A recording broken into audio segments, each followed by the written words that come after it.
Je m'appelle Nina Ramen. En 3 ans, j'ai emmené mon entreprise de 0 à 1 million d'euros de chiffre d'affaires. Ce que je pensais être difficile sur ce chemin, c'est vendre mon produit, manager des équipes et apprendre la finance. En réalité, ce qui a été difficile, c'est la solitude. Parce que quand on est dirigeante, plus on monte et moins on a le droit de montrer ses doutes. On a une équipe qui compte sur nous, on a des clients à servir et on a des fournisseurs avec qui négocier. Et les seuls endroits que j'ai trouvés où il y avait des personnes comme moi, c'était des boys clubs. Des lieux où il y avait que des hommes qui venaient m'expliquer mon propre travail et qui comprenaient absolument rien à ce que je vivais. Alors depuis 1 an, chaque mois, j'organise des dîners d'entrepreneuses. Je sélectionne 2 entrepreneuses de haut niveau qui viennent chacune avec une problématique. Et pendant une soirée, on s'aide les unes et les autres sur nos business. C'est ce qui m'a permis de prendre les meilleures décisions pour mon business. Alors ce podcast n'est qu'un prétexte pour avoir encore plus de ces conversations. C'est un endroit vulnérable, authentique, où on apprend. Parce qu'on est à la fois des patronnes, des dirigeantes de nos vies professionnelles, mais aussi de nos vies domestiques, et que parfois, on a envie de s'allonger sur le divan. Bienvenue dans le divan des patronnes. Jasmine est designer de mode. Elle est spécialisée dans les tissus éthiques. Elle voyage à travers le monde pour trouver les meilleures matières premières. Aujourd'hui, elle est à Bangkok, en plein marché textile. Elle tombe sur une soie artisanale, parfaite pour sa prochaine collection. Elle discute avec l'artisan, négocie le prix et sort sa carte bancaire. Paiement accepté, 0 frais et 0 stress, grâce à sa carte Hello Bank Pro. Avant, c'était une autre histoire. Pour Jasmine, chaque achat à l'étranger venait avec son lot de mauvaises surprises. Frais bancaires, paiements exorbitants, moins de marge et des calculs incessants pour rester rentable. À chaque paiement, elle redoutait la note finale. C'est pour ça que cette saison est soutenue par Hello Bank Pro. Cette banque te permet de payer partout dans le monde sans frais. Et ainsi, de pouvoir consacrer ton énergie à ton business, à ta créativité et pas aux frais bancaires. Marjolaine Grondin. Nina. Bonjour. Bonjour. Et bienvenue sur le divan des patronnes. Très content d'être là. Comme tu le sais, le divan des patronnes, les patronnes parce que ici je reçois des femmes qui sont d'une manière ou d'une autre des patronnes, que ce soit par l'impact qu'elles ont en termes de visibilité, que ce soit parce qu'elles ont eu des réussites notables dans leur business. Et parfois, elles sont aussi patronnes d'elles-mêmes, de leur foyer. On sait toute la charge qui repose sur les femmes de manière générale aussi dans l'aspect domestique.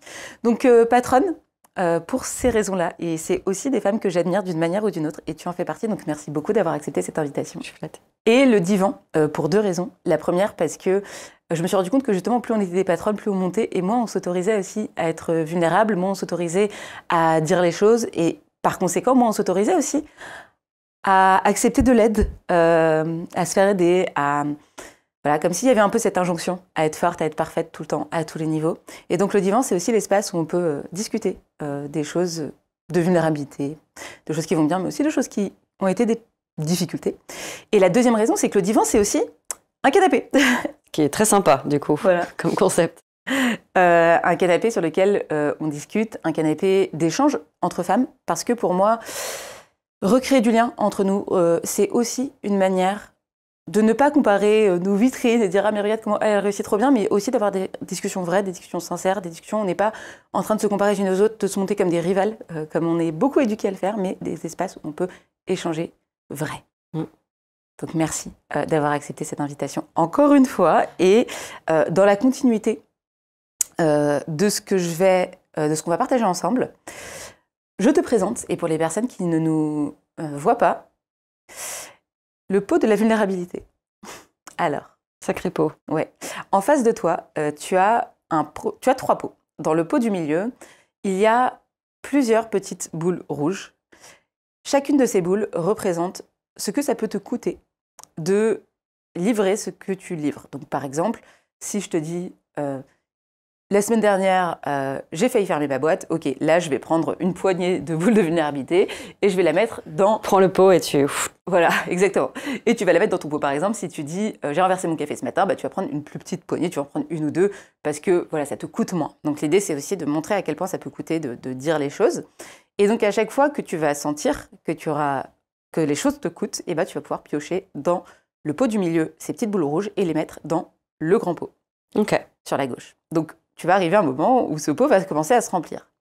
Comme tu peux le constater, en face de moi, j'ai également un deuxième pot qui est exactement le même et qui est vide. Donc mon enjeu à moi, ça va être de rééquilibrer la balance, c'est-à-dire que plus toi tu vas mettre des choses vulnérables et plus moi je vais devoir aussi livrer des choses parce que je pense que c'est ça, c'est un peu facile de dire ah ouais vas-y dis raconte-moi. Sois vulnérable et moi je suis là, je te pose les questions. Non, là au moins tu rééquilibres. Exactement, c'est le concept du canapé aussi, c'est d'être à la même hauteur parce qu'on avance ensemble et on traverse aussi ensemble des galères chacune de notre côté.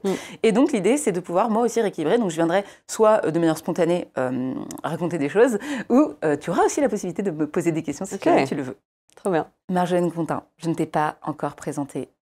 Tu as créé et revendu, il y a 3 ans, un média qui s'appelle Jam, qui s'adressait aux jeunes 18-25. Ouais, 15-25, 18-25. Ouais. Depuis, ça fait 3 ans que tu as arrêté cette aventure et on en reparlera un petit peu de comment, c'était quoi le contexte, qu'est-ce qui s'est passé depuis. Tu as, dans ces 3 années, monté un endroit qui s'appelle le Loft du Canal, qui est un lieu qui se loue à la fois pour les entreprises, mais aussi pour les solopreneurs, freelance, etc., qui voudraient faire des shootings photos, qui voudraient faire des espaces pour discuter, des réunions, etc. Donc c'est un lieu qui est magnifique, que j'ai moi-même expérimenté, et qui est dans le 10e, 11e. 11e, ouais, vraiment frontière, et qui est aussi mon appart. Et qui est particularité. Voilà, je ne savais pas si c'était une information publique, du coup, qui a la particularité d'être aussi ton appart. Donc, tu as réussi à transformer en fait ton lieu de vie en business, enfin, quelque part, parce que ça te rapporte aussi du chiffre d'affaires. Donc, je trouve que c'est hyper marrant, d'ailleurs, on en parlera. Et aujourd'hui, donc après ces 3 années, tu as créé une nouvelle branche de ton activité sur l'intelligence artificielle. Donc, tu as un bootcamp qui est dédié aux solopreneurs, entrepreneurs, freelance, mais globalement tous les gens qui entreprennent, qui est dédié à accélérer leur entreprise, à gagner du temps, à être plus productif grâce à l'intelligence artificielle.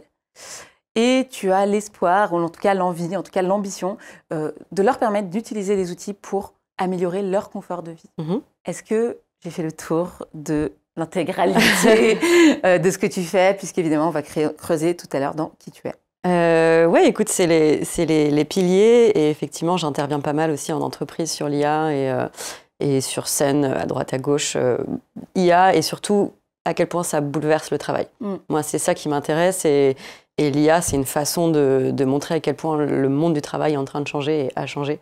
Et donc, j'aime bien voir ça au regard de ce que l'IA, son cadeau inattendu, où elle nous dit « Ok, tu peux tout faire. Maintenant, tu as un partenaire, un binôme de brainstorming, de réflexion, de créativité, de productivité. Tu veux faire quoi ?» Et c'est là, moi, c'est cette question qui m'intéresse. Exactement. J'aime beaucoup parce qu'on va parler beaucoup du rapport au travail dans notre échange. Et d'ailleurs, je te propose d'attaquer tout de suite par la première question qui est « Pourquoi, à ton avis, considère-t-on encore que réussir, ça veut toujours dire aller plus loin ?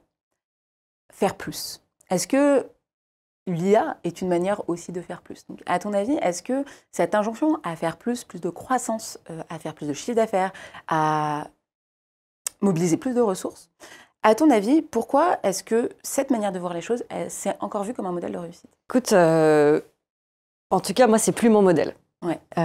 Et je pense que j'ai eu la chance de m'y frotter très jeune. Ouais. Tu vois, j'ai monté Jam à 21 ans. J'étais encore sur les bancs de l'école. Je l'ai développé pendant 10 ans, donc tu vois, revendu à 31 et quelques. Ouais. Je fais bien les maths. Et en fait, c'était clairement mon modèle. Tu vois, je ne suis pas tombée là-dedans parce que je voulais croître. Je suis tombée là-dedans par passion. J'avais envie de créer quelque chose. Et je ne voulais pas faire plus. Je voulais juste faire quelque chose qui me faisait kiffer. Et en fait, très vite, je me suis fait rattraper par cet écosystème, ces règles du jeu. Ouais. Et ça m'a rendue malheureuse. Donc, moi, je parle c'est très personnel, mais et de toute façon, c'est aussi l'objectif. Et tout ce que je dis, c'est vraiment des réflexions. Et je ne prétends pas avoir un modèle universel, mais je pense que je suis pas unique. Et donc, ce que je dis peut toucher d'autres. Moi, ce modèle de réussite, je m'y suis frottée et il m'a vraiment mise au pied du mur. Il m'a rendue malheureuse. Donc, aujourd'hui, c'est plus du tout la grille de lecture que j'ai. Concrètement, dans ce modèle de réussite dont tu parles, les injonctions qui t'étaient faites, les attentes qu'il y avait sur Jam à ce moment-là sur la croissance, comment elles se manifestaient? C'était quoi, par exemple? Est-ce que c'était toujours plus d'abonnés? C'était quoi, en fait, exactement? C'était toujours plus, point, tu vois. Plus de chiffre d'affaires, plus d'abonnés, plus d'employés. Tu vois, la question qui me faisait le plus mal, t'arrives dans une soirée, un truc, tout le monde te dit « Ah, tu fais ça ?» Et pour te placer, c'est « Vous êtes combien ?» Et j'étais là, en fait, j'ai mis du temps à la comprendre parce que moi, j'avais même... tu vois, les modèles Instagram, où je crois qu'ils étaient 13 quand ils ont revendu des milliards. Du coup, je me disais, mais non, mais en fait, quand tu parles de scalabilité, c'est pas vous êtes combien qui. Donc, je disais, bah, on est 6, on est 12, on est 20, en fonction, tu vois, de combien on était. Mais je sentais que les gens, ils regardaient ma boîte avec un chiffre. Vous êtes combien? Vous faites combien de chiffres? Vous avez combien d'abonnés? Et en fait, à un moment, je me suis dit, pourquoi personne ne s'intéresse vraiment à l'impact, à pourquoi on fait les choses? Il n'y avait pas de place pour le qualitatif. C'est quantitatif, quantitatif. Et je pense tu vois, un truc qui m'a, enfin une révélation un peu, à un moment, je me suis regardée, je me suis dit, je ne peux pas gagner dans ce jeu, je ne peux pas être heureuse dans ce jeu, donc ça sert à rien que je m'entête à essayer de le gagner, il faut que je sorte du jeu. Mais c'est moi qui suis rentrée dedans, tu vois, à partir du moment où tu lèves des fonds, bah, en fait, c'est le jeu de la croissance. Et t'es obligé. Et en fait, à un moment, je me suis dit, je peux pas me permettre de dire, je ne veux plus du jeu, mais rester dans le jam, il faut que j'en sorte. Parce que j'avais fait un deal, une fois que tu lèves des fonds, surtout quand tu as des VC, quand tu as des business angels, ça peut être un peu différent, parce qu'ils sont là aussi pour l'aventure. Un VC, ma compréhension en tout cas, c'est que tu es une ligne, tu vois, dans leur modèle, ils répondent aux investisseurs qui investissent dans leurs fonds à eux, donc tu es un multiple. Et la question, c'est est-ce que tu es un multiple? En fait, tu as un peu trois niveaux. Soit tu vas nous faire un multiple x10, x7, voire plus, génial, on met tout sur toi, on remet. Soit tu nous fais pas trop perdre d'argent, mais en fait, tu vois, faire un x2, x3, c'est pas très intéressant pour eux. Et dans ce cas-là, d'ailleurs, il y a même plutôt 2. Si c'est ça, il vaut mieux que tu meurs. Parce que tu vas nous coûter, tu vois, en management fees, en board. Ouais, donc c'est soit l'hypercroissance. En fait, il n'y a pas de modèle entre deux. Ouais, en fait, c'est soit tu fais x7, soit tu meurs. Quoi. Ouais. L'entre-deux, il n'est pas acceptable. Et en fait, tu vois, moi, ma lecture de ça, c'est que ce jeu-là, c'est pas un jeu qui est bénéfique aux entrepreneurs. C'est un jeu qui est bénéfique aux investisseurs. Donc, la start-up et l'hypercroissance, c'est fait pour les invests. Mais l'entrepreneur, il rentre dans un jeu qui est quand même un peu mortifère, où c'est soit tu fais partie du 1%, 1 pour 1000 qui va faire l'hypercroissance et on va te soutenir, soit vas-y, laisse tomber, quoi. Arrête, fail fast, fail often, comme on dit, genre vas-y, casse-toi la gueule rapidement, recommence tant que tu n'as pas touché l'hypercroissance, quoi. Et justement, est-ce que tu avais ça en tête, toi, avant qu'il y ait des investisseurs? Parce que j'imagine qu'il y avait quand même une phase avant VC, etc., où il y avait pas forcément l'injonction qui venait de ces personnes-là, mais qu'est-ce qui s'est passé dans la phase avant les investisseurs? Est-ce que tu avais quand même cette dynamique de vouloir croître par toi-même et qui t'a mené à lever des fonds? En fait, c'était quoi? Si on occulte un peu cet aspect investisseur, avant, il s'est passé quoi? Ouais, c'est une très bonne question parce qu'il y a eu quand même quelques années, tu vois, avant qu'on ait des investisseurs et surtout des VC. Et je pense que j'avais cette ambition, mais j'étais très jeune, tu vois, 21, 22. J'avais aucune idée de ce que ça coûtait et de ce que ça voulait dire pour moi et pour ma vision du travail, au-delà de moi, mes envies, mes capacités, mes appétences, etc. Et j'ai envie de dire heureusement parce que je suis contente de l'avoir vécu, je suis contente d'avoir fait ça. Les premiers moments où j'imaginais ma boîte, j'étais là, j'imaginais... tu vois, un grand tableau de Liège où on allait cocher, genre c'est bon, on s'est lancé là, dans telle fac, dans tel pays, dans tel machin. Genre, c'était fun, c'était marrant, mais je voyais pas que, en fait, c'était pas un tableau avec des petits, tu vois, des petits trucs, des petites punaises à poser. C'était des lignes dans Excel. En fait, c'était complètement autre chose. Et du coup, je n'avais pas conscience de ce que ça impliquait, cette hypercroissance, du modèle dans lequel j'allais rentrer. Tu vois, moi, je me suis lancée aussi en contre-pied. Tu vois, j'ai fait des études, tu vois, Sciences Po, école de commerce, etc. On me poussait à aller gagner beaucoup d'argent, avoir des postes à responsabilité, monter les échelons. Et j'ai dit, en fait, moi, je vais créer une app. En 2013, 2012, tout le monde était là, qu'est-ce que tu fous? C'est quoi une app? Enfin, qu'est-ce que tu fais? C'est quoi? Enfin, et en fait, je me suis lancée là-dedans en me disant, ça va être marrant. Et petit à petit, c'est devenu un peu moins marrant et ça s'est codifié. Et moi, dès que ça se codifie, ciao, je vais chercher un autre terrain de jeu beaucoup plus libre. Donc, ouais, j'avais envie de croître parce que j'avais envie de faire des grandes choses, j'avais envie de m'amuser. Et en fait, je me suis fait rattraper par les chiffres, les codes, les process et un jeu qui est assez binaire. C'est soit tu grandis et tu fais X chaque année, soit bon, tu ne t'intéresses plus, quoi. Ouais, hyper intéressant. Enfin, ça me questionne beaucoup sur à quel point le parcours que tu as eu sur la croissance que tu as eu était en fait en réalité un choix conscient et éclairé, tu vois, parce que si je reformule un peu ce que tu dis, mais c'est ok, moi je faisais juste un truc que j'aimais bien. Il se trouve que sur le chemin, Bah, ça a bien marché. Et puis après, je me suis prise dans ce jeu-là, comme si finalement, il n'y avait que ça comme modèle de réussite. Ouais. Et bah, du coup, je vais juste, en tant que bonne élève, faire l'étape suivante, puis l'étape suivante, puis l'étape suivante. Et je vais cocher les cases jusqu'au jour où je me rends compte qu'en fait, j'ai créé un modèle dans lequel... qui satisfait certes des investisseurs et des gens qui, entre guillemets, me donnent des bonnes notes, tu vois. C'est un peu le syndrome de la bonne élève, quoi, mais pas vraiment moi-même, quoi. Et les moments où j'ai voulu le faire, on m'a fait comprendre que j'étais pas au bon endroit. Et tu vois, un truc que j'ai jamais partagé vraiment. Tu vas pouvoir mettre un des ouais, petites billes de vulnérabilité. Allez. Ouais, quand même. Okay. Allez. Bon, je sais pas quelle est l'échelle, je vais l'affiner petit à petit. C'est toi qui fais l'échelle. C'est du feeling. On était la deuxième boîte à rejoindre The Family, l'accélérateur de start-up. Et ça se passait très bien. Tous les samedis, bonne élève, j'allais à la Startup School d'Oussama, je regardais ces trucs et tout. C'était super chouette. Et petit à petit, j'ai commencé à créer ma boîte selon mes envies, la façon dont j'avais envie de le mener. Et après quelques années, je ne sais pas exactement, 3-4 ans, un jour, Oussama nous convoque dans son bureau. Et je me dis... Et en une discussion de 5 minutes, il nous vire. Et il me dit, écoute Marjo, toi, tu veux pas être pirate, tu veux faire partie de la Navy. En gros, on s'apprêtait à signer un contrat avec Sciences Po. Donc là, moi, à ce moment-là, j'étais encore à Sciences Po. Et qui nous permettait de, tu vois, proposer Jam à tous les élèves, faire des partenariats, des machins.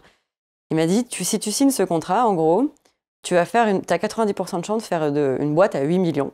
C'est très bien, c'est très honorable, tu as 25 ans, pour une première boîte, c'est mignon. Mais moi, ça ne m'intéresse pas du tout. Moi, je ne gagne pas d'argent là-dessus. Moi, tu vois, je donne le coup de feu et je veux avoir le prochain Google. Et s'il y en a un sur les 200 qui arrive, je suis très content. Et si tout le monde arrive tranquillement, ça ne m'intéresse pas. Mais je ne vais pas te demander de changer la stratégie de ta boîte. Pour moi, non, de toute façon, moi, je signe ce contrat, je suis trop contente. Et en fait, si tu veux, quand il m'a dit ça, j'ai eu comme un wake-up call. Tu vois, je me suis dit, en fait, je suis pas forcément au bon endroit. Si on me dit tes petits bras de vouloir faire une boîte à 8 millions, et moi, ça m'intéresse que si tu vas chercher 1 milliard, t'es unicorn, licorne, machin, et en fait, c'est OK si tous les 99% du reste crèvent avant la ligne d'arrivée. Là, OK, donc je me sentais un peu comme du bétail, tu vois. Et je dis, ah non, mais moi, c'est pas mon modèle. Bon, ben, on se quitte, bons amis. Merci, au revoir, tu vois. Hyper intéressant de voir aussi à quel point, comme tu dis, les entrepreneurs sont aussi en fait dans un système, exploités dans ce système d'une manière ou d'une autre, là où en fait on glorifie beaucoup l'entrepreneuriat en disant bah ouais mais en fait moi je suis entrepreneur, j'ai une start-up, mais non, c'est moi qui décide, comme si c'était s'extraire en fait de la condition de salarié dans laquelle tu serais potentiellement plus soumis à un système de domination, ou en tout cas avec des échelons, etc. Voilà, avec des échelons, mais la réalité, c'est qu'en fait, il y a aussi ce système-là à l'échelle entrepreneuriale. Et je trouve que... Et j'ai une dernière question sur ce sujet-là. À ton avis, qu'est-ce qui fait que ce système il tient en place aujourd'hui? Qu'est-ce qui fait que tant d'entrepreneurs qui vivent ces contextes-là, qui vivent comme toi, en fait, avec un projet qui les tenait à cœur et qui se retrouvent face à ce genre de situation de « waouh, en fait... je dois répondre à des choses que je ne pensais pas et finalement, c'est même plus mon projet ». Qu'est-ce qui fait que ce système continue à tenir en place? Alors, je pense une réponse sincère, c'est quand même excitant. Okay. Tu vois, on va pas. Moi, je suis allée chercher ma liberté ailleurs, donc ce que je vis aujourd'hui, on en parlera. Oui. Mais il y a une certaine forme d'excitation, de challenge, de dépassement de soi, qui est vraiment exaltante, parce que. Mais en fait, et c'est aussi la deuxième partie, c'est que tu vis avec un potentiel. Tu es toujours dans un potentiel de un jour, potentiellement, ma boîte, il va se passer un truc de fou, tu vois. Et ça, c'est quelque chose que tu peux pas tu retrouves difficilement ailleurs. Tu vois, ce truc de on ne sait jamais. Et c'est à la fois génial et à la fois, ça peut créer beaucoup d'anxiété. De se dire, en fait, je suis à une rencontre, une décision, un recrutement, un truc, une fonctionnalité, si tu es sur un produit tech, d'exploser, d'aller partout. Et tu es dans un jeu infini. Il y a un bouquin qui s'appelle The Infinite Game. Voilà, tu es dans un jeu infini, ce qui a plein d'avantages. On pourra en parler. Moi, j'aime bien aussi les jeux finis. Ça apporte d'autres choses. Mais c'est sexy, tu vois, un jeu infini. Tu te dis, voilà, en fait, on ne sait pas, il peut se passer quelque chose. Mais c'est génial de vivre dans ce potentiel. Et c'est ce qui excite les investisseurs, c'est ce qui excite la presse, c'est ce que les gens aiment regarder. Mais c'est quand même plus confortable de le regarder de loin et de souhaiter, tu vois, ah, j'adore cette boîte, j'ai envie qu'ils explosent, qu'ils réussissent, qu'ils machin. Mais quand t'es aux commandes, en fait, c'est-à-dire que t'es jamais arrivé. Et moi, aujourd'hui, dans ma vie, j'ai envie de me dire, je trouve qu'il y a, et c'est quelque chose aussi que je retrouve dans la philosophie, dans des lectures plus spirituelles et tout, mais c'est de se dire, je suis au bon endroit et je suis contente de construire. Et donc, c'est cette ligne où c'est pas je me contente de ce que j'ai. Enfin, si, je suis heureuse de ce que j'ai et j'aspire à d'autres choses, mais c'est pas je suis jamais au bon endroit. Et cette tension, elle est super à vivre, mais elle est fatigante. Et quand tu te rends compte que en fait, tu vas pas y arriver, et tu vois, moi, à un moment, avec Jam, il y a eu un constat qui était je suis pas la bonne personne. Enfin, c'est pas, ce jeu, il m'intéresse pas assez. Le sacrifice, il est trop élevé. Ouais. Parce que quand tu fais ça, c'est 100% de ta vie. Hein. Enfin, tu vois. Et à tel point, c'est tellement insidieux. Moi, on m'a tellement posé la question ah, mais est-ce que tu arrives à prendre des vacances? Ah, est-ce que tu as une vie perso? Et en fait, je disais, mais oui, évidemment. Et en fait, aujourd'hui, je me dis, mais pas du tout. En fait, même en vacances, j'étais tout le temps, ma vie perso, mes rencontres, je me disais toujours, est-ce que ça va me donner la bonne idée? Est-ce que ça va me donner la bonne impulsion? Donc, toute ta vie, c'est ça. Donc, à un moment, si tu décides que tu veux pas que toute ta vie soit ça, bah, faut sortir du jeu. Et puis, sûrement que Jam n'était pas forcément le bon produit au bon moment. Tu vois, ma première conf sur l'IA, c'était un TEDx en 2016 sur l'IA, notre responsabilité collective. C'était beaucoup trop tôt. Enfin, tu vois, c'est super parce que maintenant, du coup, je peux dire, ça fait 10 ans que je parle d'IA, donc j'ai pas attendu de ChatGPT. Mais à l'époque, qu'est-ce que je faisais à parler d'IA? Donc, il y avait plein de choses qui ont fait aussi. Et donc, peut-être que si j'étais sur le bon produit, le machin, le sacrifice aurait été moins élevé parce que j'ai l'impression quand même de porter une boule. Tu vois, le mythe de Sisyphe, voilà, ma boule comme ça. Peut-être que si la pente était moins raide, ça aurait été plus agréable. Mais en tout cas, c'est excitant, c'est sexy, ça apporte plein de choses. Après, pour côtoyer beaucoup d'entrepreneurs qui sont dans ce jeu, t'en as peu qui sont alignés, heureux, apaisés, ancrés. Enfin, ça te bouffe. Ouais. Mais c'est une aventure. Et une aventure, c'est cool. Merci de partager ça. Avant de passer à la deuxième partie qui va être justement interroger ce modèle et qu'est-ce qu'on peut créer d'autre comme modèle qui ne nous recrée pas de l'anxiété, je vais du coup compléter ton pot de la vulnérabilité avec de mon côté aussi des choses. Pour revenir à ce que tu disais sur ce sentiment d'avoir de l'anxiété tout le temps, tu le reliais au fait d'être dans un certain écosystème startup. Donc tu as mentionné The Family, tu as mentionné aussi l'Infinite Game, tu as mentionné en fait vraiment cet écosystème-là qui serait d'autant plus propice à la croissance et à cette dynamique de devoir toujours en faire plus. La nuance que je veux apporter et qui est mon retour d'expérience, je ne fais pas de start-up. Pour le coup, je n'ai pas d'ambition de lever des fonds, en tout cas pas à court terme, voire pas du tout. Et j'aspire et je porte un modèle qui est plutôt solopreneur.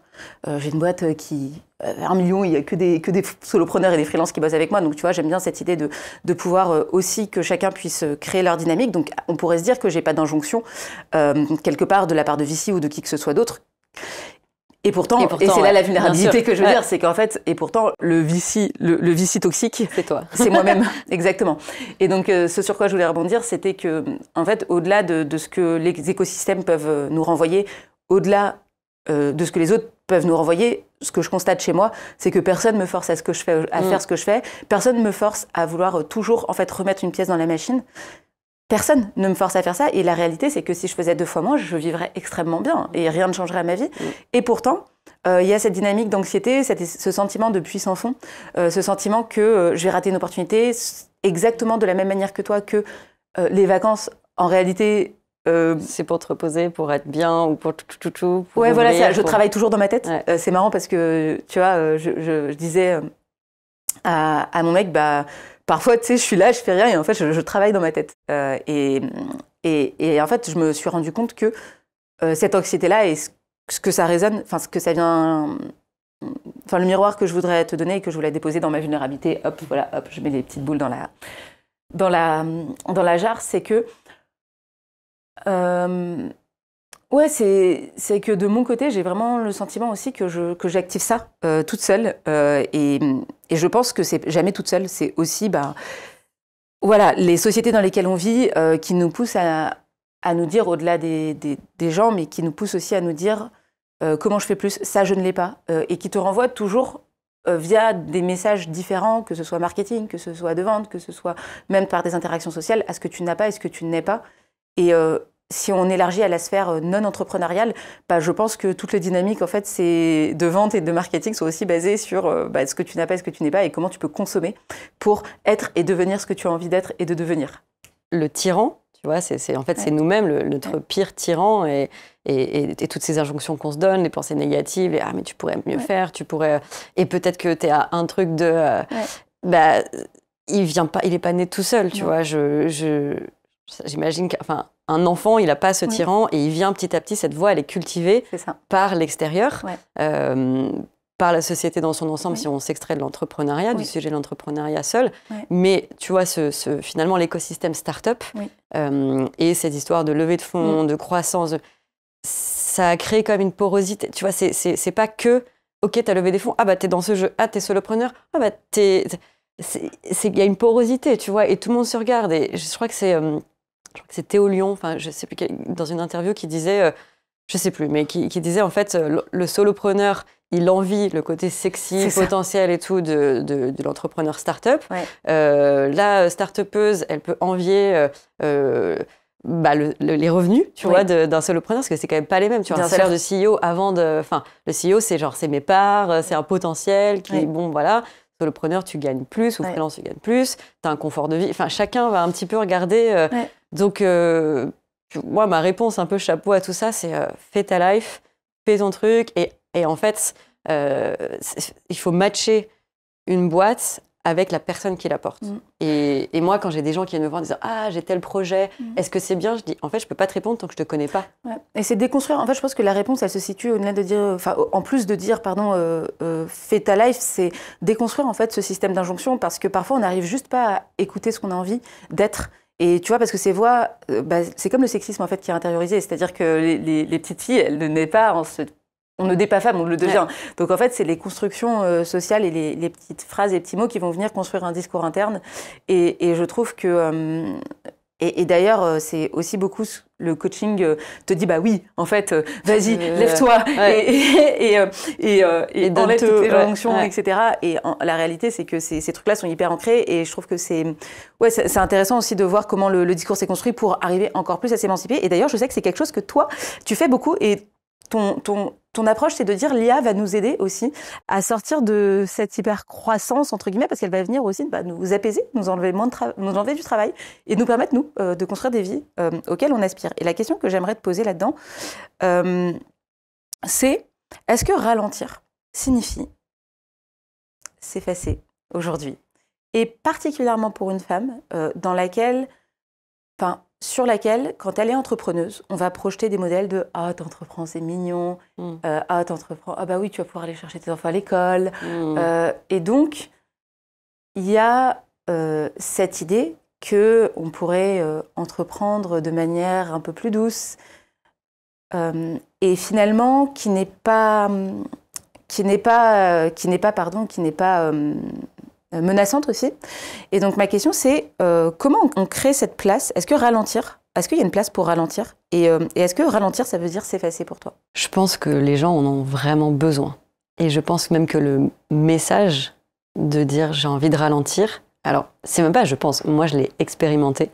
Quand j'ai annoncé ok, Jam c'est fini, je ralentis, voilà comment j'ai vécu ma vie pendant 2 ans, beaucoup plus calmement, à un rythme très différent. Je suis partie du modèle effréné de la croissance. Mais tu peux même pas te dire le nombre de messages que j'ai reçus de gens qui m'ont dit « Ça m'a tellement touchée, merci de le dire, merci de le vocaliser. » J'ai fait une conf en Bretagne, quelqu'un est venu me voir, m'a envoyé un message après en me disant « Je suis allée me prendre une crêpe suite à ta conf et je suis allée me balader sur le front de mer. » Eh ben merci de m'avoir offert ce moment. Et j'étais trop touchée. Tu vois, il y a vraiment, je sens que au-delà de ralentir pour soi-même, de porter ce message en fait. Alors, faut pas le porter de manière frénétique parce que sinon c'est un peu le. Mais en tout cas, moi aujourd'hui, c'est là où je me place, de dire je ralentis, mais ralentir, ça veut pas dire ne rien faire. C'est juste qu'on a besoin aujourd'hui de ça. Et d'autant plus, moi qui parle d'IA, je vois que les gens qui rejoignent le bootcamp ou les entreprises qui me font intervenir me disent « Oh punaise, alors ça s'accélère, ça s'accélère à fond, on a l'impression de rater le train, qu'il faut qu'on monte maintenant dans le train de l'IA parce que sinon on sera obsolète dans 6 mois, 1 an, 2 ans. Donc il y a une accélération aussi de l'innovation, de la technologie, du champ des possibles. Et donc tu es obligé de cultiver une posture de ralentissement ou de te poser les questions. Et dans mon bootcamp, tu vois, c'est vraiment presque à chaque début de partie, je dis prenez des respirations, posez-vous la question. Tu vois, je dis ok, vous allez pouvoir créer plein de choses, des photos, des dessins, des illus, de la vidéo, du son, etc. D'abord, vous allez vous poser la question de pourquoi.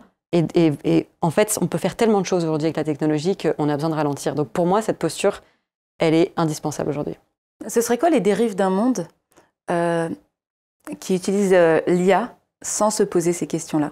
Alors, on va pas rentrer dans des considérations géopolitiques, mais quand on voit ce qui se passe aujourd'hui, tu vois, et peut-être que, avant de répondre justement sur juste l'IA, tu vois, on parlait du modèle d'hypercroissance. Moi, quand en 2012-2013, j'ai commencé, Mark Zuckerberg, jamais moi, Elon Musk, beaucoup moins, mais tu vois, Facebook, même Airbnb et tout, c'est génial, on veut être ça, on veut faire ça, c'est nos modèles. Quand tu regardes qu'aujourd'hui, Mark Zuckerberg, il dit on va créer une culture plus agressive, on arrête la diversité, enfin, en fait, c'est un monde qui est hyper toxique aujourd'hui, qui se montre vraiment, enfin, tu vois, dans l'expression, enfin, dans l'extrême, en fait, de ce qu'il a prôné, où on arrête la hypercroissance, c'est gentil, c'est machin, make the world a better place, je sais pas quoi. Maintenant, c'est genre non, en fait, on va être agressif, on va pousser, on va rallier des mouvements. Et donc, je pense qu'aujourd'hui, on est obligé de se poser ces questions et qu'on ne peut plus faire de la tech ou de l'entrepreneuriat neutre politiquement et philosophiquement. Et que voilà, juste dire, tiens, je vais me lancer à fond, infinite game. En fait, on voit que quand on voit le monde comme un jeu infini, un jeu de compétition et pas coopération, à l'échelle d'une société, entreprise et de la société, ça ne marche pas. Et quel lien tu fais entre ces modèles-là poussés à leur paroxysme, qui deviennent finalement des cultures qui prônent l'agressivité, qui prônent le non-respect des autres? Quel lien tu fais entre le fait que ces cultures-là, enfin ce modèle-là et ces dérives soient portées par des hommes? J'ai entendu la fin de ta question avant. Est-ce que... voilà, c'est ma question, je vais m'arrêter parce qu'après je rebondirai sur tes retours. Pour moi, c'est le lien de... En fait, c'est la société aujourd'hui. En fait, ils évoluent dans une société qui est faite par eux, pour eux, et dans ce modèle de compétition, de toxicité, d'hypercroissance, d'agressivité. Enfin, je veux dire, quand quelqu'un d'aussi puissant, et donc dont chaque mot compte, que Mark Zuckerberg dit « je veux une culture de plus d'agressivité », le mot, il est là. C'est pas on va accélérer, on veut plus d'impact, tu vois, sous couvert de on veut plus d'impact, c'est on veut plus de chiffres. Et tout. Non, c'est l'agression. Il compare en fait la culture qu'il veut insuffler chez Meta à un sport de combat, littéralement, tu vois, le MMA, où je sais plus trop ce qu'il fait. Enfin, en fait, donc, pour moi, là, je vois, si tu regardes Musk, Trump, Zuckerberg, d'autres, tu te dis, mais ok, à un moment, est-ce qu'on va pas se réveiller et prôner activement une autre culture complètement? Et moi, c'est un mouvement qui m'inspire énormément, tu vois. Et quand je me suis lancée tout azimut à 20 ans, 21 ans, c'était génial comme je te disais au début, tu vois, j'étais pas consciente de ce que je faisais, et tant mieux, parce que du coup, j'ai créé plein de choses et tout. Et à un moment, je me suis dit, ah ok, je suis dans ce jeu-là, ça me va pas.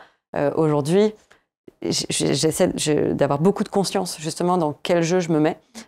Et pour rebondir aussi, et prendre un petit peu de frestagada qui n'en sont pas. De vulnérabilité, de vulnérabilité pour les gens qui nous écoutent. Je prends des petites boules. Moi aussi, tu vois, le tyran de la croissance, je l'ai en moi. Et tu vois, très concrètement, mon bootcamp, je l'ai lancé il y a 1 an, tu vois, en avril d'année dernière. Au début, j'en ai fait un jeu fini. J'ai dit, je prends 20 personnes maximum par mois. J'ouvre une session tous les mois. C'est 4 semaines le bootcamp, maintenant c'est 5. Et donc, c'est un jeu fini. Et j'étais trop heureuse. Parce que mon but, c'était juste, je remplis le bootcamp. Et à partir du moment où il y a 18 personnes, je suis trop bien. 20 personnes, c'est maximum, fin du truc. Voilà. j'ai fait une super année. Puis j'ai dit, bon, bah, la formation, elle est tournée, tout est bon. Donc, en fait, je peux aussi l'ouvrir à une formation à son rythme, du coup, 2-3 fois moins cher pour les gens qui n'ont pas forcément envie de faire les lives, le coaching avec moi. Ça, attention, j'ai ouvert le jeu infini. Parce que ça, c'est totalement scalable. Tu vois, tout le monde, si demain, il y a 1000 personnes qui l'achètent, ma vie est pareille. Il n'y a pas de limite. Il n'y a pas de limite.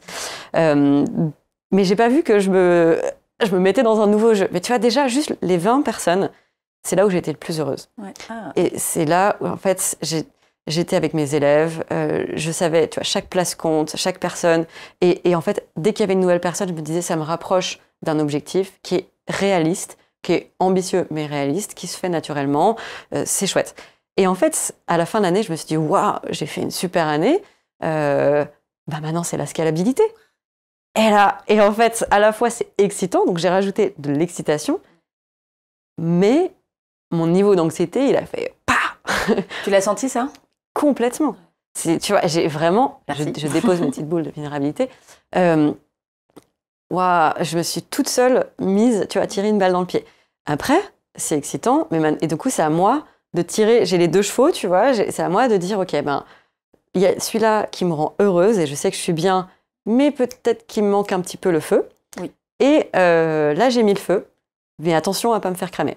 Et tu vois, ça me fait penser à un truc. On m'a dit une fois, tu sais, un CEO, il ne doit pas travailler dans sa boîte, il doit travailler sur sa boîte.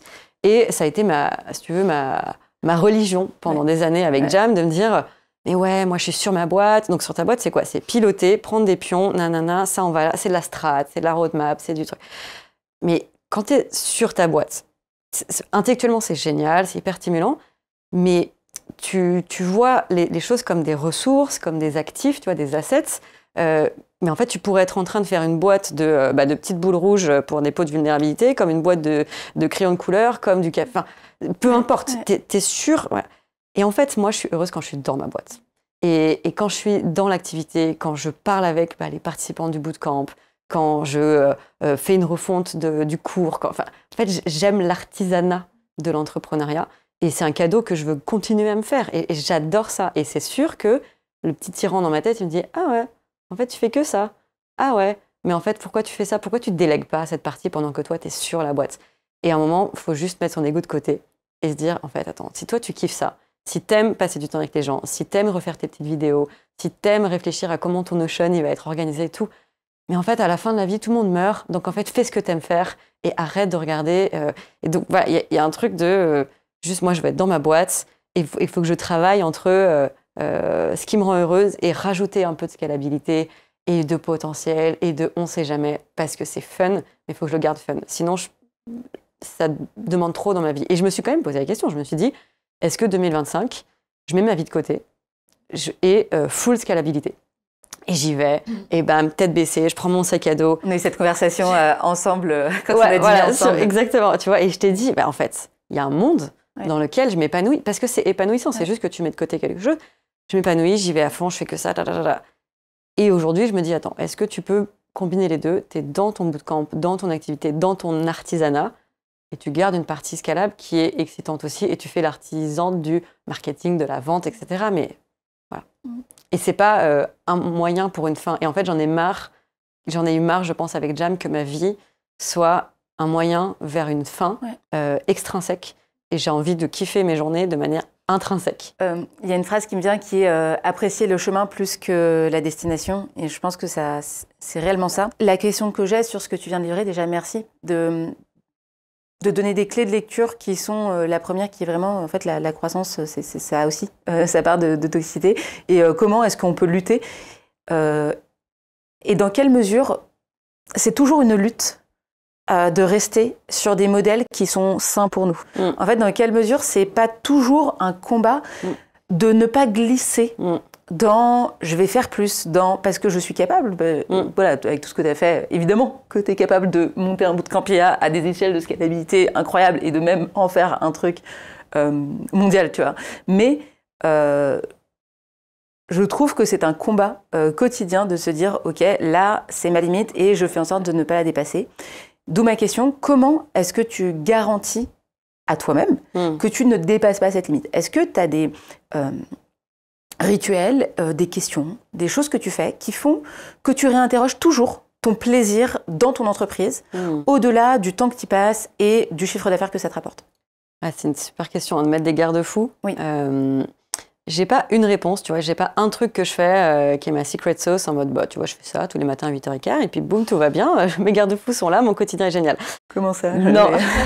Je fais la Miracle Morning. C'est ça, et en fait, c'est bon, tout est réglé. Non, mais c'est un mélange, je pense que déjà, cultiver une vie au-delà de ton travail, pour moi, cultiver une vie au-delà de mon travail qui me plaît, qui est excitante, donc tu vois, une vie de famille, une vie amoureuse, des plaisirs, des passions, tu vois, qui font vraiment partie de moi. Je pense quand même un truc que j'ai lu, c'est quand tu veux changer quelque chose dans ta vie, il faut que tu l'intègres dans ton identité.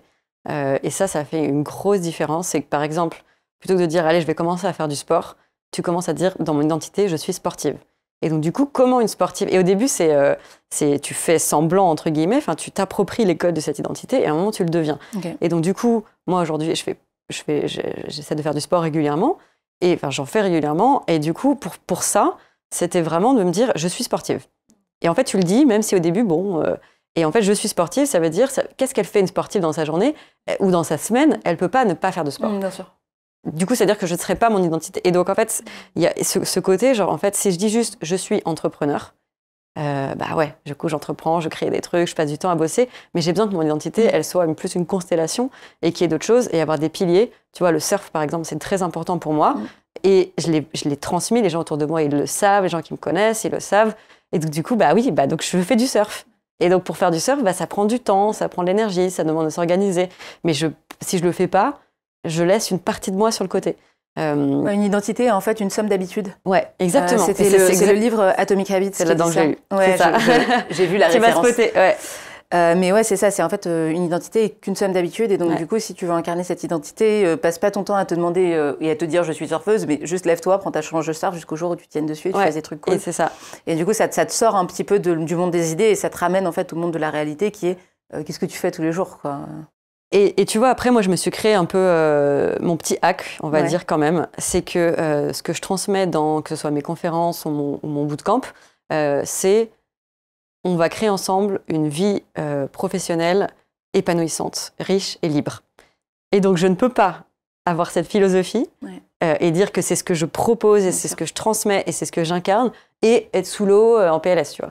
Et ce qui n'empêche pas de dire en vulnérabilité à mes élèves ou aux audiences des conférences, parfois je me laisse submerger, en fait, et ce qui est la totale vérité. Et en plus, ce qui fait que les gens aussi se disent « Ah ok, elle n'est pas juste parfaite à faire son petit truc, fermer son ordi à 17h, faire autre chose, faire son surf, je sais pas quoi. » Genre, c'est un jeu avec soi-même, c'est un combat, comme tu dis, très juste titre, tu vois, au quotidien de « Est-ce que là c'est trop? Est-ce que là… » Mais en tout cas, vu que c'est ce que je vends, je vais t'aider à créer une vie professionnelle plus équilibrée et qui te plaît. Je peux pas dire ça et moi être en mode genre par contre moi je vais méga travailler pour le faire et quand je le fais je le dis, tu vois. Du coup je vois que ton pot de vulnérabilité est plus rempli que le mien et ça me fait penser à quelque chose donc de ma propre vie, donc je vais aussi prendre des petites billes de vulnérabilité pour les livrer. La question que je me pose, c'est n'est-ce pas parce que tu as ce struggle, cette lutte interne que c'est la solution que tu proposes au monde? En fait, la question que je me dis, c'est, on se dit souvent, je propose ça parce que je l'ai résolu. Et mon avis à moi, c'est l'inverse. C'est parce que c'est ta lutte du moment, ton équilibre futur, enfin de ta manière de balancer en fait ta vie pro et perso, que en fait tu en as fait un produit. Et ce que je voulais dire de mon expérience, en tout cas, moi, c'est l'analyse que j'ai eue sur moi-même.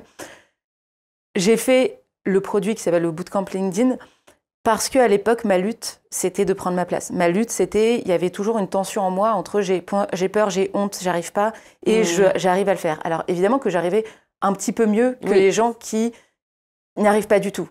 Mais disons que j'étais pas du tout 10 étages au-dessus. Enfin, j'étais encore dans cette lutte, dans ce struggle, dans ce sentiment de pas me sentir légitime, de pas me sentir confiante, etc.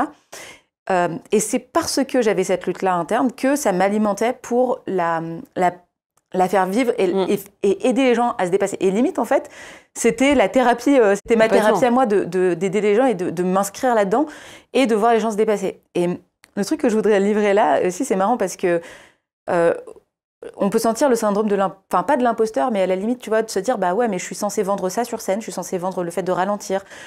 Et alors que moi-même, intérieurement, je ressens ça. Et je voudrais normaliser le fait que c'est pas parce que, en réalité, on a telle expertise, etc., qu'on n'a pas cette lutte. C'est justement parce qu'on l'a sinon, on n'y passerait pas nos journées. Ouais, en fait, on est. Ouais, merci de partager ça. Et comme tu dis, c'est pas 10 étages au-dessus, mais juste un.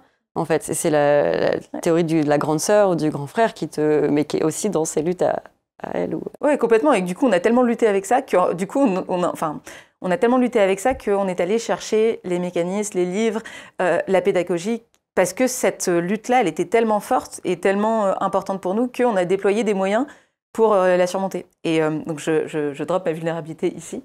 Et la deuxième chose que je voulais dire par rapport à ça, qui est un peu le prolongement, mais c'est que le sentiment que j'ai sur ce sujet-là, c'est aussi que quand tu as résolu cette équation-là, et moi je le sens avec le divan des patronnes, je sens qu'aujourd'hui la lutte, elle n'est plus forcément sur le fait de prendre la parole, parce que c'est un truc qui n'est plus un sujet pour moi, mais elle est plus dans comment on construit des modèles de croissance qui sont intéressants, et ce qui fait... Du coup, voilà. Non mais, en fait, c'est dis-moi ce que tu fais, je te dirai quelles sont tes névroses, tu vois, globalement. Mais c'est exactement ça, tu vois, et en fait du coup... Ah, ta boîte fait quoi? Ah, intéressant comme névrose.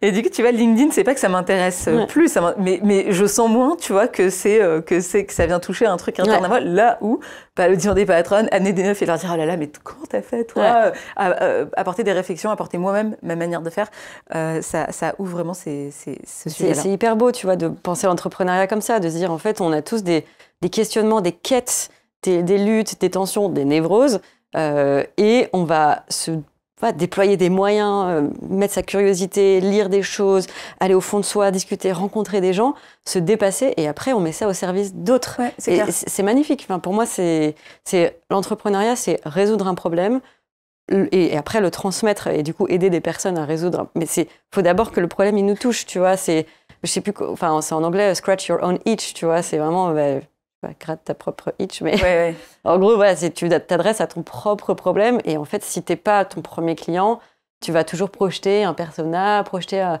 client idéal, fantasmé. Ouais. Mais non, mais d'abord, pourquoi est-ce que pour nous, ça a du sens? Complètement.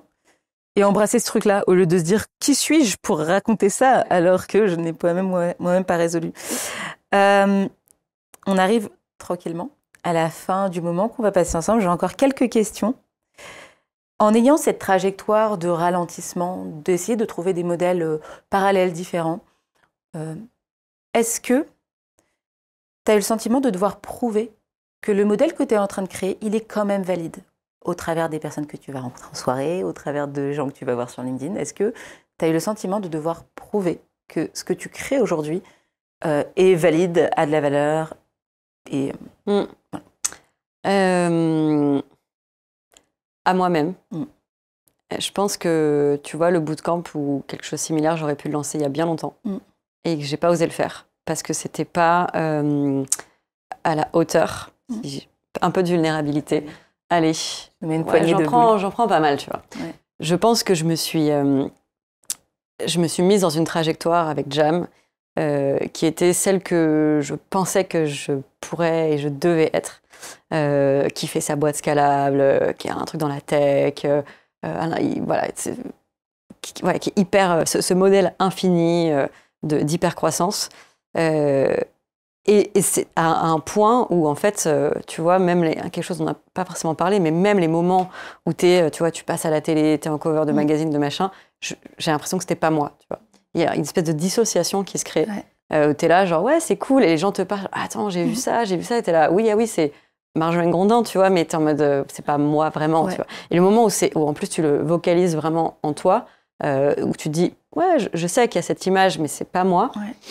Là, il y a un truc à reconnecter. Moi, je trouve que c'est quand même beau d'incarner avec vraiment qui on est, ce qu'on fait. Et donc, moi, j'ai eu envie de rassembler les deux. Mais je voulais pas voir la vérité en face de, si, tu vas faire, je sais pas si on appelle ça l'infoprenariat ou, tu vois, la conférence, de la formation. Je m'en fous, en fait, de l'étiquette, mais fais ce que tu as envie de faire. Mais je me suis pas autorisée avant longtemps. Et je pense que je serais pas là si j'avais pas prouvé ce que j'avais eu à prouver avec Jam. Donc, très vulnérable de le dire, c'est que je suis reconnaissante de l'avoir prouvé assez jeune, pour maintenant le mettre de côté. Et quand, tu vois, des gens autour de moi m'ont dit « Ah ouais, mais maintenant, toi, tu fais ça. Ah, t'as pas envie de remonter un gros truc. » Ça me fait mal parce que j'ai envie de dire « Attendez, mais j'ai prouvé mon truc. Maintenant, mais laissez-moi faire ce que je veux. J'ai plus rien à prouver. » Mais moi, j'ai eu du mal à m'en sortir, tu vois. Et la chance que j'ai, c'est que je m'entoure quand même, tu vois. Je me suis entourée aujourd'hui. Il n'y a pas une personne dans mon entourage, que ce soit proche ou loin, qui me juge négativement pour ce que je fais. Et au contraire, tu vois. Au contraire, c'est... et à la limite, tu vois, comme parce que je suis quand même entourée, je suis dans des milieux plutôt activistes, écolos, engagés, même artistes. À la limite, je suis plutôt la capitaliste qui fait son gros truc, là, c'est ton bootcamp. Et tu vois, j'ai offert le bootcamp à une 50aine d'activistes climat. C'était génial. Mais ils me voyaient vraiment comme la start-upeuse qui fait des anglicismes horribles. Et c'était trop bien, tu vois, toutes les semaines, on se faisait les lives, on a le groupe WhatsApp qui est encore actif, on partage des trucs. Mais je venais avec ma capuche de...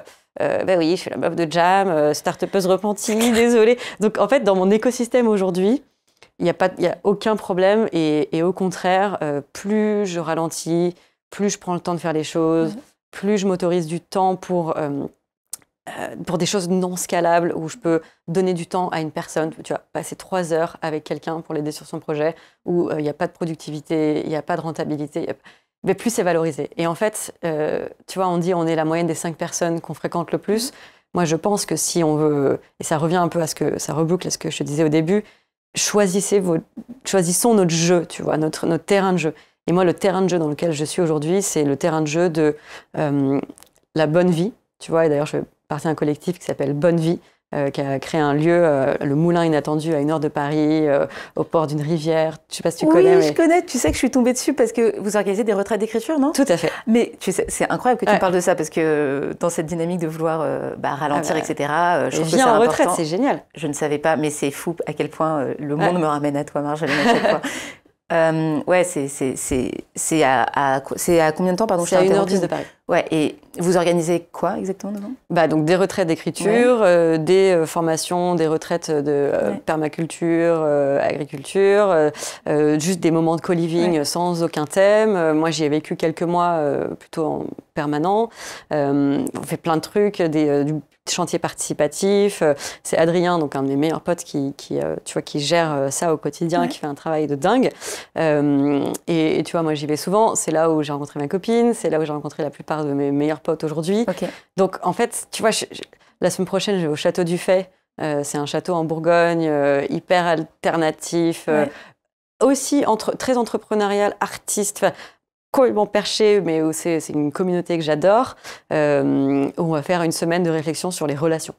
Enfin, juste se donner le temps de faire ça. Et en fait, moi, dans mon écosystème, aujourd'hui, c'est ça qui est valorisé. Donc, j'ai claqué la porte au jeu. Je vais très rarement sur LinkedIn.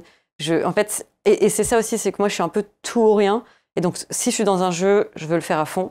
Et à un moment, j'ai fait « Ah, ok, c'est pas mon jeu. » Et je pensais pas qu'il y en avait d'autres. Parce que tu sais, t'as tes œillères et ça faisait 10 ans et machin. Et à un moment, j'ai fait « Oh putain, il y en a plein d'autres dans lesquels les règles sont totalement différentes. Le rapport au temps est différent, le rapport à l'argent, le rapport à la croissance, le rapport à la communication, aux autres. » Et donc, et en fait, moi, aujourd'hui, je suis là-dedans. Donc, j'ai plus rien. Enfin, limite, la voie la plus difficile, c'est la mienne.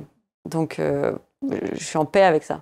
Ce que j'aime beaucoup dans ce que tu as dit, c'est non seulement je vais jouer à un autre jeu que celui qui m'a été imposé par le système capitaliste de croissance dans lequel on vit, mais en plus de ça, il y a aussi des petits copains qui sont prêts à jouer le même jeu que moi. Complètement. Et ça, je trouve que c'est un peu la croyance qu'on peut avoir derrière, et c'est pour ça que je suis très heureuse de t'entendre dire ça aujourd'hui publiquement auprès de toutes les personnes qui nous entendent. Il y a plein d'amis qui sont prêts à jouer le même jeu que toi, et c'est pas parce que tu n'acceptes pas de jouer le jeu de la croissance que tu vas être seule, et l'image que les gens vont te renvoyer, que les bonnes personnes, va être valorisante. Et si l'image que les autres te renvoient est dévalorisante, te fait sentir petite, te fait sentir pas à la bonne place, te fait sentir que tu n'es pas assez, c'est juste que tu n'es pas dans la bonne pièce. Complètement. Et que la bonne pièce, c'est des personnes qui te font sentir grande et juste dans ce que tu fais, et pas qui te disent bah ouais, mais en fait toi tu fais que ça dans ce monde-là, et du coup je vais mettre de la vulnérabilité là-dedans pour rattraper ton pot de vulnérabilité, qui est tu vois, la question que je me suis posée, dans le modèle que moi je créais autour de moi et dans ce que je pouvais dire parfois. Moi, je suis très alignée par rapport à ce que tu dis. Enfin, je vois vraiment l'importance d'avoir ce genre de discours. Moi-même, je m'interroge dessus. Et tu vois, quand je parle de chiffre d'affaires, quand je parle de croissance, quand je parle d'accomplissement business et que je joue le jeu de la croissance, qui est effectivement une part de Nina, mais une part aussi un peu dissociée de Nina, quel modèle je donne et tu vois, quelle injonction je crée autour de ça. Et ces derniers mois, ces dernières semaines, ces derniers mois, et c'est d'ailleurs aussi la raison d'être du Divan des patronnes, bah, je me suis dit, bah ouais, mais est-ce que c'est le bon truc que j'ai envie de prôner et du coup, ça a mené aussi au divan. Donc, la vulnérabilité, c'était de dire que, hop, je mets mes petites boules dans la jarre, mais c'était aussi de dire que ouais, je suis pas start-upeuse repentie, tu vois, mais ouais, je sais que, et quand on a joué ce jeu-là, et qu'on a gagné dans ce jeu-là, parce que quelque part, de la même manière que toi, t'as entre guillemets gagné dans le jeu de Jam, je sais qu'il y a des accomplissements qui sont des milestones reconnus publiquement, qui est le 1 million d'euros de chiffre d'affaires, qui est le ci, le ça, tu vois, et avoir accompli ces milestones-là, et réussir dans ce jeu-là. Quelle est ta responsabilité quand tu as réussi dans ce jeu-là de dire, OK les gars, on a réussi dans ce jeu-là peut-être, mais voilà aussi ce que ça a coûté. Et voilà le coût de réussir dans ce jeu-là. Ça ne veut pas dire que personne doit y aller, ça ne veut pas dire que tout le monde doit y aller, mais ça veut dire, OK, viens, on va juste montrer aussi les côtés négatifs et les alternatives, tu vois. Et trouver aussi des personnes qui seront à même de vivre ça. Et la deuxième chose que je veux dire par rapport à ça, c'est que ce qui a beaucoup changé dans ce sujet-là, de mon côté, ça a été les personnes que je fréquente. Et je me suis rendu compte à quel point les personnes avec lesquelles je vais parler, discuter, échanger, et qui vont, elles, être dans cette quête de croissance, parce que c'est leurs enjeux aujourd'hui, va moi-même créer aussi des discours qui ne sont pas toujours bons pour moi. Et comment s'éloigner de ces écosystèmes-là peuvent aussi te rendre compte que quand tu écoutes ta propre voix, en fait, ta propre voix, elle ne te dit pas fais x10 ou x15 ou x20. Donc, encourager les gens à écouter leur propre voix, et c'est déjà pas mal. Et complètement, merci de partager ça, c'est un très beau partage et bravo pour ta vulnérabilité. Les gens dont on s'entoure, en fait, c'est les petites voix qui vont nous entourer, qui vont être avec nous, qui vont nous accompagner. Et il faut les chérir et il faut les identifier. Il faut vraiment choisir les voix dont on s'entoure parce qu'elles sont là dans tous les cas. Donc il y a la nôtre, il y a celle de potentiellement nos parents, notre famille, nos amis, peut-être des anciens profs. Et vraiment les choisir avec beaucoup d'attention et que même dans le contenu qu'on va consommer, parce que les voix c'est des gens qu'on connaît, mais ça peut être des bouquins, des vidéos sur YouTube, des posts LinkedIn, des newsletters, j'en sais rien. Bien sûr. Vraiment les choisir pour se dire dans quel jeu je suis et tout l'enjeu, il est là, en fait. Et tu vois, il y a rejoindre un autre existant, mais il y a aussi, moi, je le vois, en fait, moi, en plaquant Jam et en disant, je vais faire autre chose, il y a aussi un jeu il y a un rôle aussi d'inspirer d'autres à rejoindre. Et tu vois, comme là, on le fait de discuter et de prendre la parole librement là-dessus, en toute vulnérabilité, tu vois, parce que... Mais même autour de moi, dans mon environnement, j'ai des amis qui ont un peu... tu vois, changer de façon de vivre par rapport à ça, qui ont ah, t'as fait ça, ah, ok, ça m'inspire, dans les relations intimes, en fait, aussi, de s'inspirer les uns les autres et de dire, attends, tu peux redescendre d'un cran si t'en as envie, mais je te soutiens si jamais. Et tu vois, moi, quand j'ai arrêté Jam, j'ai un peu coupé les ponts avec certains amis qui étaient dans le jeu de l'hypercroissance, peut-être par faiblesse, fragilité d'ego, en fait, notre amitié, elle était quand même entre autres basée là-dessus, assez vulnérable de le partager. Notre amitié, en tout cas, elle n'était pas basée dans le sens où... Et la bonne chose, c'est qu'aujourd'hui, on est re-amis. Et en fait, c'est basé sur plein d'autres choses. Mais j'avais quand même besoin de dire, attends, c'est plutôt moi, je me projetais dans cette amitié avec telle identité. Et si je ne l'avais plus, j'avais peur d'être nulle et de plus avoir rien à dire. Et donc, les gars, parce que c'était surtout des hommes, je peux pas, là, je vais prendre un peu de recul. Et en fait, on s'est retrouvés quelques mois, tu vois, 2 ans après. Chacun avait fait son bout de chemin. Et quand on s'est revus, je me suis dit, est-ce qu'on a pris des chemins complètement opposés? Et en fait, de voir que non. Que finalement, chacun avait fait son petit bout de chemin et avait revu sa philosophie du travail, son rapport au temps, etc., à la production, à la créativité. waouh, en fait, on était liés par quelque chose de beaucoup plus profond. Et maintenant, chacun est sans ego et chacun est à son rythme, mais avec des réflexions. Et même ceux qui sont restés dans le jeu de la croissance, ils savent aussi ce que ça coûte et donc ce qu'ils sont en train de sacrifier, mais ce que ça leur permet. Moi, je sais ce que ça leur permet. Enfin, tu vois, il y a un truc de beaucoup plus conscient et moins, genre, on fait tout semblant, on avance comme ça, tête baissée. Et donc de me réentourer, mais avec une nouvelle façon de l'approcher. Donc ça ne veut pas dire changer vos amis, mais c'est juste voilà, mettre de la conscience et de l'intention dans notre entourage et dans le jeu dans lequel on est, en fait. C'est ça qui change tout. Et il y a plein de jeux pour tout le monde. Merci beaucoup, Marjolaine. Avec plaisir. Je vais prendre le temps de faire le récap de ce qu'on s'est dit et de ce que je retiens. Tu pourras aussi faire cet exercice. Moi, c'est ma manière d'apprendre. Être ici, c'est un prétexte à apprendre de nouvelles choses, de nouvelles personnes. Une de mes valeurs principales, c'est apprendre. C'est une voie rapide à l'apprentissage de parler à d'autres gens. J'ai adoré le fait qu'on discute de la réalité de ce qui se joue dans les dynamiques de levée de fonds et à quel point, en étant entrepreneuse ou entrepreneur, on pense s'émanciper d'un système et limite, tu vois, on se sent mieux et plus affranchi des espèces de règles, tu vois. C'est le fameux « avant j'étais salarié, j'étais malheureux, maintenant je suis entrepreneur, je suis libre », tu vois. Et à quel point ça, c'est une vraie réalité. Et au travers de nos discussions, je retiens aussi que c'est pas le cas, tu vois. Tu as livré ce qui se passait dans les dynamiques de levée de fonds, mais on est quand même pris dans ce jeu-là. Donc il y a cette idée de aussi montrer les coulisses. Et au travers de montrer les coulisses, montrer les côtés positifs et aussi les côtés négatifs et interroger ces modèles-là. La deuxième chose que je retiens, c'est que le modèle de l'hypercroissance est de la même manière que le patriarcat. Je mets vraiment ces deux sujets un petit peu sur le même palier. De la même manière, en fait, des constructions. Et j'ai beaucoup aimé le moment où tu as dit un enfant, il ne naît pas avec le désir de la croissance, en fait. Un enfant naît par le désir d'expérimenter, de faire et d'être dans l'instant présent et pas dans ce qu'il pourrait avoir. Et il apprécie le chemin, mais pas la destination, en fait. Mon fils, il s'amuse et puis il se demande pas si... Dans 5 minutes, ça va créer un truc, une tour incroyable. Juste, il fait sa tour et puis après, c'est marrant.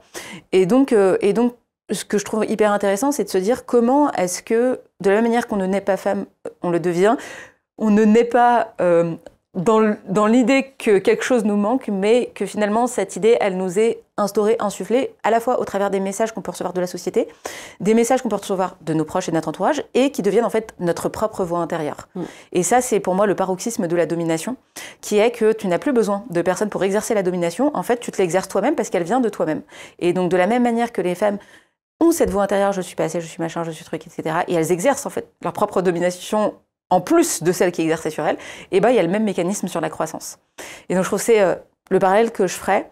Et pour terminer, je repars vraiment avec ce qu'on a dit, parce que ça me parle beaucoup, qui est que notre manière d'entreprendre, en tout cas dans ce qu'on fait, c'est juste essayer de guérir nos névroses d'une manière ou d'une autre, et que par l'intensité de cette névrose, on a mobilisé des ressources, lu des livres, appris, geeké pendant des heures sur un sujet, qu'aujourd'hui on devient plus sachante et plus compétente et qu'aujourd'hui on transmet à d'autres personnes qui elles-mêmes ont cette névrose et qu'en fait on essaie de s'élever collectivement et qu'on fait aussi partie d'une société et d'un tout et on est aussi très en lien avec nos apprenantes et nos apprenants. Et je trouve que ça remet du lien aussi de l'entrepreneur vers les personnes qu'elle sert. Parce qu'on sert aussi ces personnes-là. Et en fait, si on en est là, c'est aussi parce que nous-mêmes, on est prises dans ces névroses-là. Et c'est pas...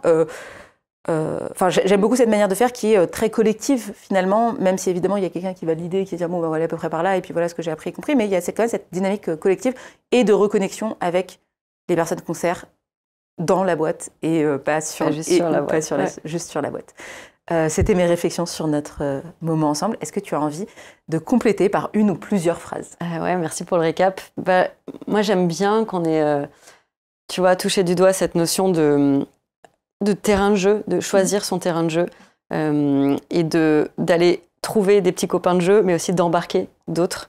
Et qu'en fait, moi, je retiens, tu vois, il y a une démarche politique engagée, en fait, aujourd'hui, à faire attention aux messages qu'on transmet, à pas se compromettre pour le marketing, pour les paillettes, mais se dire, attends, en fait, aujourd'hui, on est à un point de bascule dans notre société, dans notre monde, et que des entrepreneurs qui prennent le temps de créer une entreprise à leur image, à leur rythme naturel, humain, au rythme des saisons, au rythme de leurs personnes, qui ont envie d'être aussi dans leur boîte et pas que sur leur boîte, de penser des personnes et pas que des ressources, tu vois, de la beauté en fait de créer un jeu fini dans un monde fini.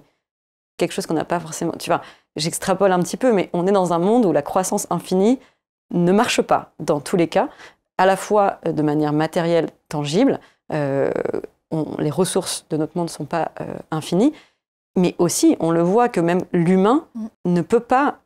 à un moment, il y a un truc qui déraille. Et là, je pense à ce qui se passe aujourd'hui aux États-Unis, tu vois, dans le contexte de quand on enregistre ce podcast, mais je pense pas que ça va changer.